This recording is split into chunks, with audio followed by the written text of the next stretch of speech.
Another tough one, obviously, second half. We just couldn't get the stops. It kind of mirrored Stanford, where they shot such a high percentage, 61.5% shooting, so we just could not get the stops we needed. And, you know, that's been really since the conference season started all the way through to the end. That's been our Achilles heels, the ability to get stops. You know, we ended up shooting a decent percentage. It wasn't our best shooting night, obviously, but when you shoot 41% and score 82 points and you out-rebound your opponent by 13, you should get a win. But our inability defensively to get stops has hurt us all year, and I thought it was the difference in the game again tonight. What do you make of the last minute and a half? Do you take any positives from that sort of late comeback, or is it ultimately just more frustrating that you guys couldn't pull that out all the way? Well, I thought we did a lot. You know, we did the things we wanted to do, especially with limited timeouts. I thought the guys really executed well. We actually had a couple other stops that we couldn't bring in, which would have given us another possession. And then, you know, you got a chance to win at the end. They missed some free throws, and that's kind of been their Achilles heel all year. And they missed some free throws. We got the rebounds, and we had a chance at the end. We just didn't get a shot off. You know, couldn't call time, and I thought we had an open look, and we just didn't get it, and it was unfortunate. But that last 2.5 minutes, I thought the guys really fought.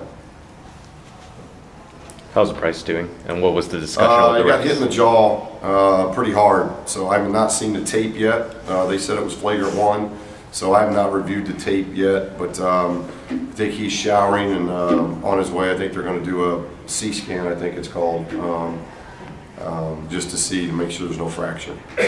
The discussion with the refs after, was that just discussing what the foul was? Yeah, discussing flagrant one, that Duvier got 2 free throws. I get to choose who I want to shoot the 2 free throws, and then we get the ball out of bounds.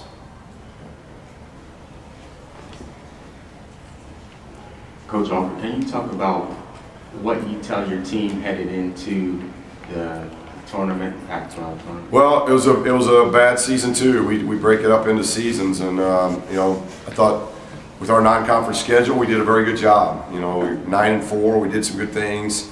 Got some key pivotal wins. Got a good win away from home in Gonzaga. So I thought we did a really good job coming out of the gate. And then I told them that. And then I told them season 2, league play was awful. We did a very poor job through 18-game schedule in this league, and it was all stemming from our defense. If you look at our offensive numbers, you know, I bet we were top 3 or 4 in every offensive category.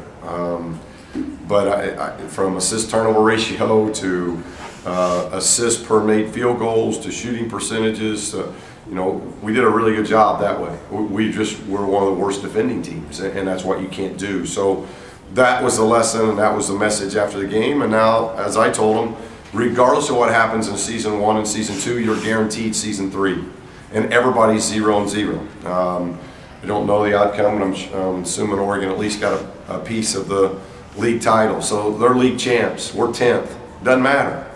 Everybody's 0-0 in a conference tournament. So that was really the message, that we've got to find a way. We got to hope Bryce is okay.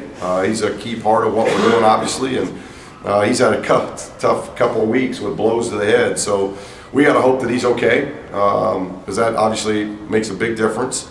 But regardless, we got to go with a lot of confidence and find a way in the next 2 days. I told them to clear their head on Sunday, and we got to come to work on Monday knowing we're like everybody else. We're 0-0, and it's happened. I had an Iowa team win 4 games in 4 days. We lost our starting shooting guard to a fractured kneecap, and a week later, his backup blew out his knee. And we've got a walk-on as our starting shooting guard. But we won 4 games in 4 days after finishing 8th in the Big Ten. UConn, just several years ago, win 5 games in 5 days. It happens. You know, Wichita dominates the Missouri Valley. They lose today. Now they're on pins and needles waiting to see. So it doesn't make it easier. The situation we're in, we're not guaranteed season 4 because of what we did in season 2. And so we get season 3 like everybody else, but we have to do something in season 3 that's special to guarantee season 4. And that's how bad season 2 was for us. But our message is to try to be positive. But if we're going to win and do anything in Vegas, we have got to defend. If we defend, it gives ourselves a chance. If we don't, we'll be home run. Thank you. Do you think it was a factor for motivation tonight, given that you guys couldn't move up in the rankings at all?